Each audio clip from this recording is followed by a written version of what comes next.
नमस्ते मित्रों, मैं सुहांशु चौहान आपके लिए नया वीडियो लेकर उपस्थित हूँ। आज हम चर्चा करने जा रहे हैं चेलोडेनियम मेजस के बारे में। चेलोडेनियम मेजस का उपयोग क्या है और इसका होम्योपैथी के दृष्टिकोण से कितना अधिक महत्व है, यही मैं आपको बताने का प्रयास कर रहा हूँ।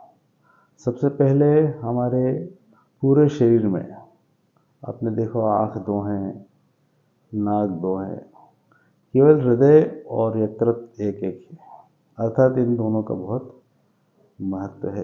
इस दृष्टिकोण से यकृत को बिल्कुल यानी लीवर को सही रखने के लिए जिस दवा की आवश्यकता होती है उसी की हम चर्चा कर रहे हैं। चेलोडेनियम मेजस को प्रयोग में लेने के लिए हमें कुछ लक्षणों की तरफ ध्यान देना होगा। सबसे पहले आपने देखा होगा कि जब भी किसी को जॉइंटिस हो जाता है तो किसी भी होम्योपैथी वाले चिकित्सक के दिमाग में सबसे पहले चेलोडेनियम आती ही है। कारण ये है कि पीलिया में चेहरा पीला हो जाता है, नाक पीली हो जाती है, त्वचा पीली हो जाती है, जब जीभ बाहर करके देखते हैं तो वो भी पीली हो जाती है, साथ में जीभ पर दांतों के निशान भी बन जाते हैं। यह पहचान है चेलोडेनियम दवा देने के लिए। मित्रों, राइट साइड में, जी हाँ, दाहिनी ओर जो है ये औषधि बहुत अच्छा काम करती है। चाहे दाहिनी कोख में दर्द हो रहा, चाहे गाल स्टोन उसका दर्द हो रहा हो, तो भी ये बड़ी उपयोगी दवा है। गाल स्टोन को निकालने में भी इसका प्रयोग किया जाता है। स्कंद जो हमारा होता है, जो दाहिना, उसके पीछे अगर दर्द होता है तो यह भी चेलोडेनियम के लिए निर्णायक भूमिका अदा करता है, अर्थात आप चेलोडेनियम मेजस दवा ले सकते हैं। इसके अलावा मित्रों, जो पेशाब होती है वो पीली आती है, झागदार आती है, बहुत अधिक मात्रा में आती है, प्यास लगती है, व्यक्ति को गरम गरम चीज़ें खाने की इच्छा होती है, उसको ठंडी चीज़ों से उतना लगाव नहीं होता है, बुखार भी आता है। इसके अलावा किसी किसी को ये होता है कि जो छोटी आंत है उससे पाचन बराबर लीवर के माध्यम से नहीं होने के कारण जो शुद्ध निकलते हैं, अर्थात जो मल निकलता है वो ठीक गोल गोल आकार का होता है, या हम कहें कि भेड़ की मेंगनी जैसा होता है। तो ये भी एक होम्योपैथी के दृष्टिकोण से आवश्यक लक्षण है जिससे हम चेलोडेनियम मेजस को लेने के लिए सलाह दे सकते हैं।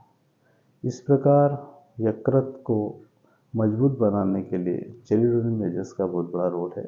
तो इसको लेने के लिए जो है हमें मदर टिंचर की आवश्यकता होती है। मदर टिंचर कब लिया जाता है? जब नया नया रोग हुआ हो, अर्थात जब किसी को आंखें पीली हो गई हो, दाहिने सर पर बहुत सिर दर्द हो रहा हो और यहाँ तक कि कान में भी जाकर और दर्द हो रहा हो, चेहरा पीला हो गया हो, ये पहले स्टेज पे अगर हम चेलोडेनियम देना चाहते हैं तो मदर टिंचर में देने से बहुत अच्छा लाभ होगा।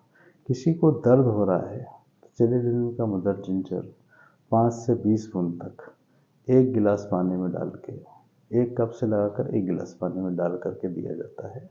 इससे दर्द में तुरंत आराम आ जाता है।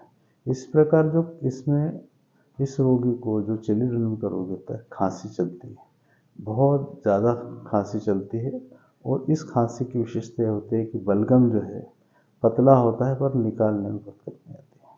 इस प्रकार खांसी से भी हम पता कर सकते हैं कि हम चेलोडेनियम मेजस का इस्तेमाल करना आवश्यक है। इस प्रकार मित्रों, चेलोडेनियम मेजस के छोटे छोटे लक्षण मैंने आपको बताए हैं, और उम्मीद करता हूँ कि इन लक्षणों के आधार पर अगर हम चेलोडेनियम मेजस दवा किसी को देते हैं तो उसको निश्चित रूप से लाभ होगा। अगर किसी का रोग पूरा ना हो गया है, अर्थात रोग हुए काफ़ी समय हुए हैं और अनेक उपचार करने के बाद में लाभ नहीं हो रहा है और होम्योपैथी की शरण में अगर कोई आता है, तब चेलोडेनियम 30 शक्ति में देना शुरू करेंगे। इस शक्ति को 201 ml भी दी जा सकती है। इस प्रकार मित्रों, चेलिडोनियम होम्योपैथी का बहुत अच्छा मित्र है और इससे मित्रता रखकर एक चिकित्सक के नाते आप अच्छे परिणाम प्राप्त कर सकते हैं, संसार से जॉइंटिस को दूर कर सकते हैं। आशा करता हूँ ये वीडियो न केवल आप सुनने के बाद दूसरों को शेयर करेंगे, बल्कि इसकी आवश्यकता होने पर किसी को सुझाव भी दे सकते हैं। और मित्रों, अगर कोई चेलिडोनियम का आपको सुझाव प्राप्त होता है तो आप अपने होम्योपैथी चिकित्सक से परामर्श करके या अगर दवा लेते हैं तो निश्चित रूप से आपको बहुत लाभ होगा। धन्यवाद, नमस्ते। ऐसे ही वीडियो देखने के लिए मेरे चैनल को सब्सक्राइब कीजिए। धन्यवाद, नमस्ते, जय हिंद।